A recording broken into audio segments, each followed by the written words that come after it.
देवरानी एक हादसा। ये कहानी शुरू होती है शर्मा परिवार के घर से। शर्मा परिवार एक बहुत ही खुशहाल परिवार था। दादा दादी चाचा चाची से भरा पूरा परिवार। और इस बड़े से परिवार में गिनकर सिर्फ 2 ही बच्चे थे, पलक और संजना। अरे संतोष, अब पलक की शादी की सोचेगा कि नहीं?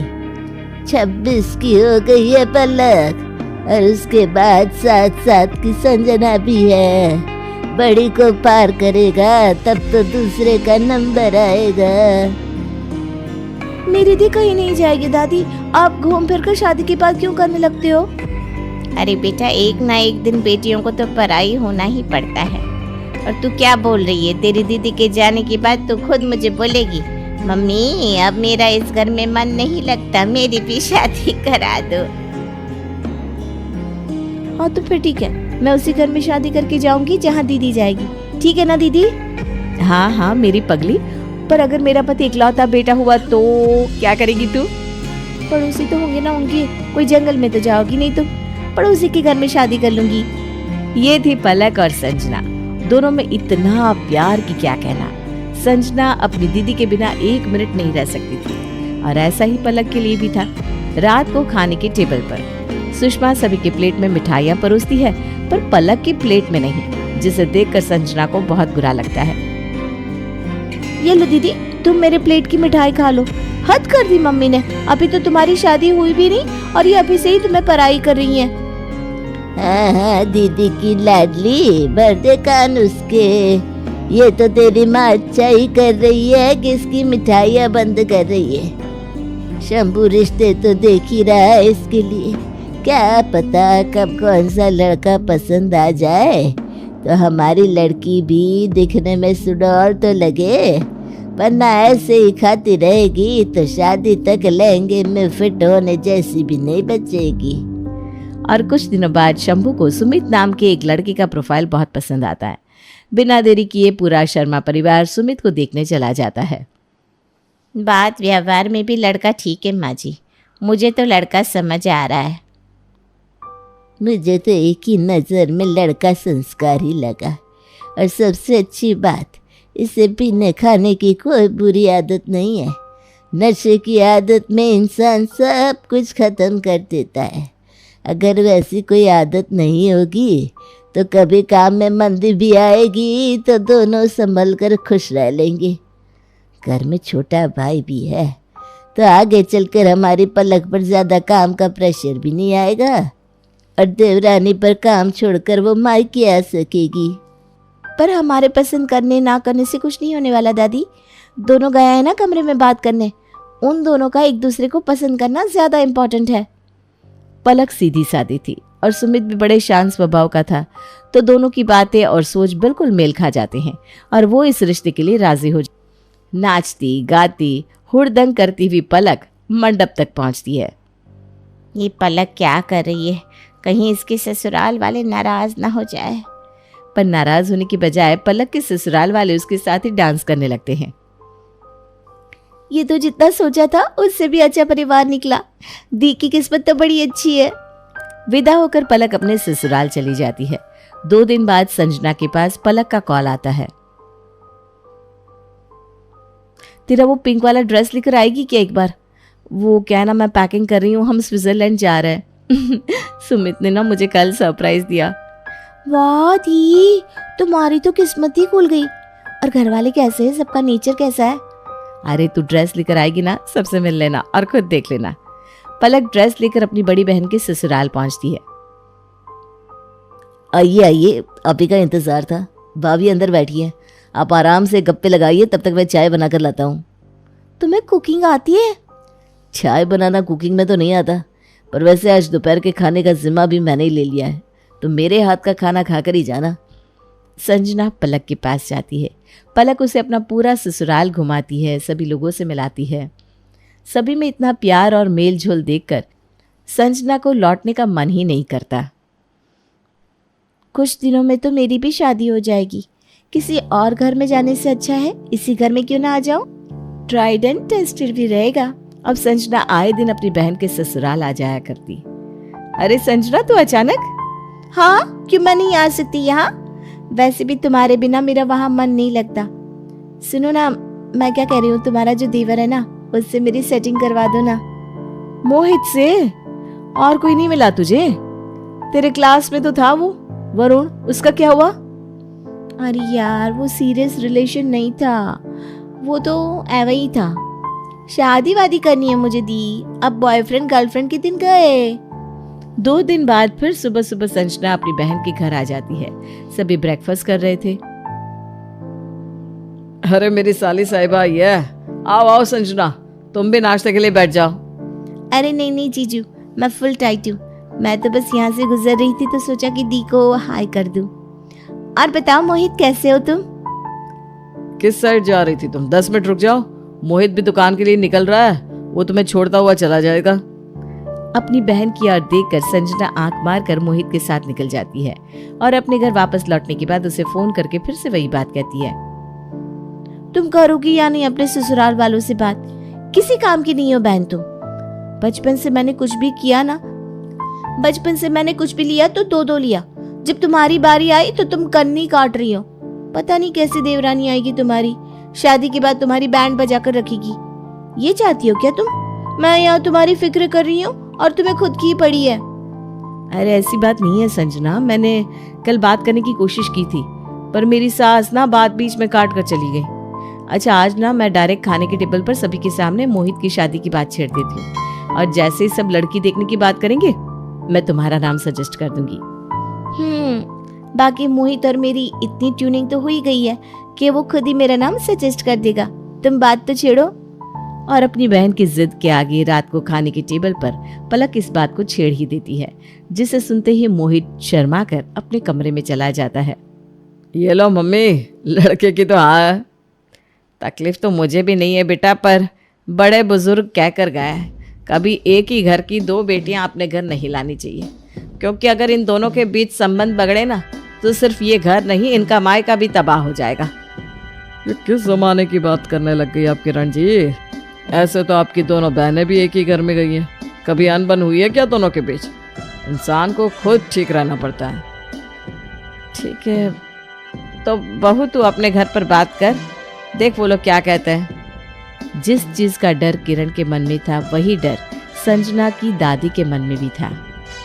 2 बहनों को जेठानी देवरानी बनाने का रिस्क मत लो शंभू, मुझे ना ये मामला गड़बड़ लग रहा है। क्या दादी, अगर 2 बहनें एक घर में रहेगी तो टूटने वाले घर को भी जोड़ कर रखेगी। और दीदी ने इस बात को अपने घर पर छेड़ भी दिया है। अगर हम मना करेंगे तो इसका इम्पैक्ट दीदी पर पड़ेगा ना। हाँ, ये बात तो संजना ठीक कह रही है। और वैसे भी रिश्ते की बात हमने तो चलाई नहीं, लड़के वालों ने खुद ही भेजा है रिश्ता। सब देखा सुना भी है तो मन में टेंशन नहीं रहेगी किस बात की। बाकी अगर कुछ होना होगा तो संजना कहीं और भी ब्याह कर जाएगी तो वहाँ भी होगा। हम अपनी तरफ से अच्छा करके देते हैं, बाकी इसकी किस्मत। और क्या था, संजना की शादी मोहित से हो जाती है और वो अपनी बहन की देवरानी बन उसके ससुराल आ जाती है और बस यही संजना बन जाती है देवरानी। दरवाजे पर खड़ी अपनी छोटी बहन की आरती कर पलक जैसे ही उसे गले लगने उसकी तरफ बढ़ती है, संजना उसे नजरअंदाज कर अपनी सास के पैर छूने लगती है।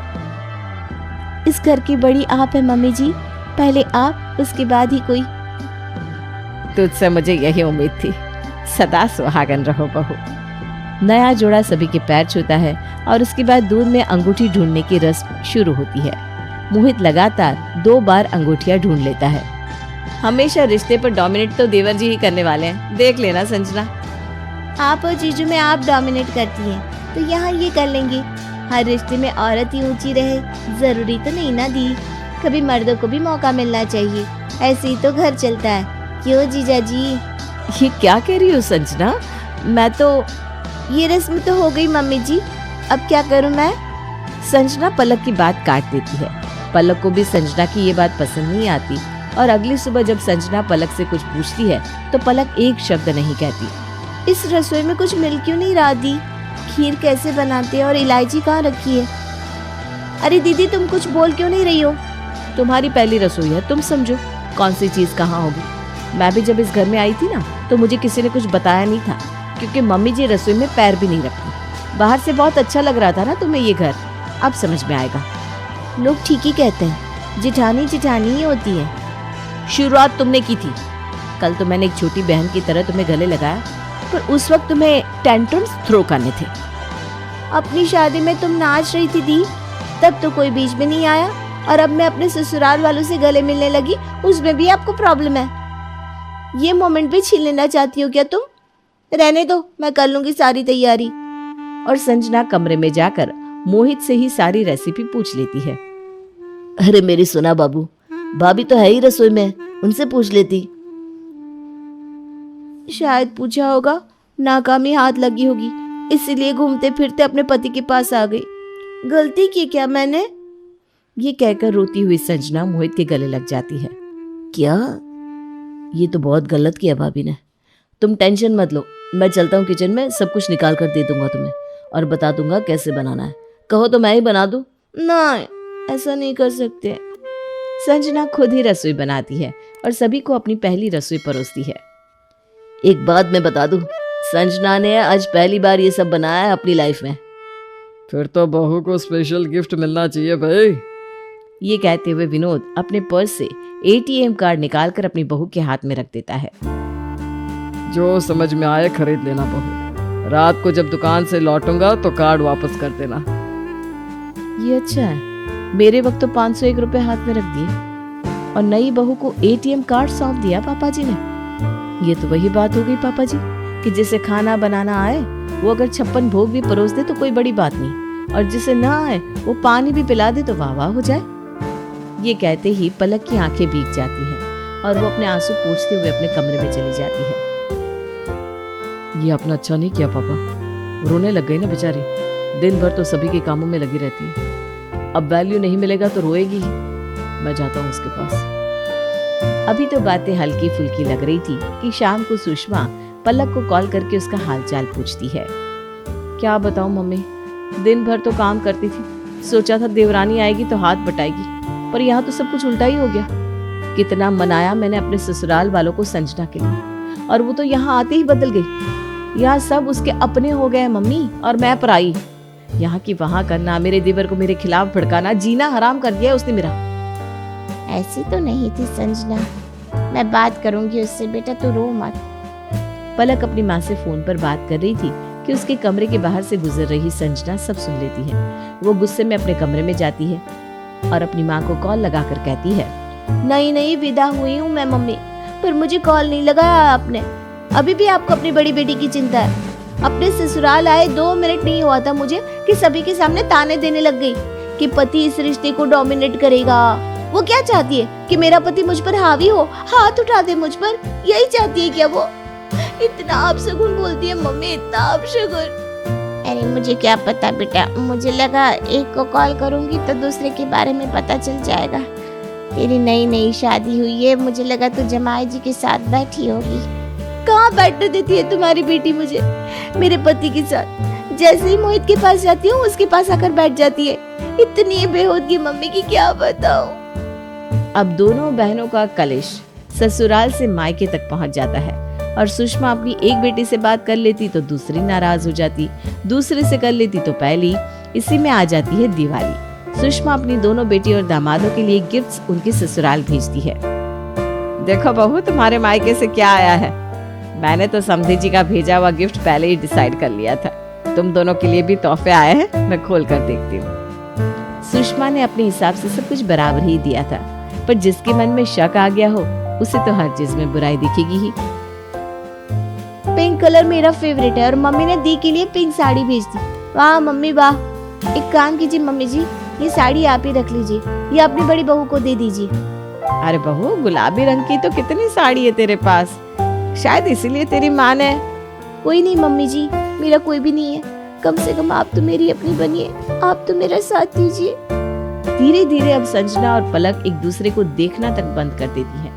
एक रात खाने के टेबल पर ये कैसा खाना परोसा गया है, चाउमीन और रोटी। रोटी मैंने बनाई है पापा जी, मैदा खिलाकर मैं आप लोगों की जान की दुश्मन नहीं बनना चाहती। कल रात 10 बजे जब हम साथ बैठे थे तभी ये डिस्कस हो गया था कि अगली रात चाउमीन बनेगा, तो साथ में मंचूरियन बनाने की जिम्मेदारी तो जिठानी जी की थी। पर उन्हें तो अपनी चलानी होती, तो बना दी रोटियां।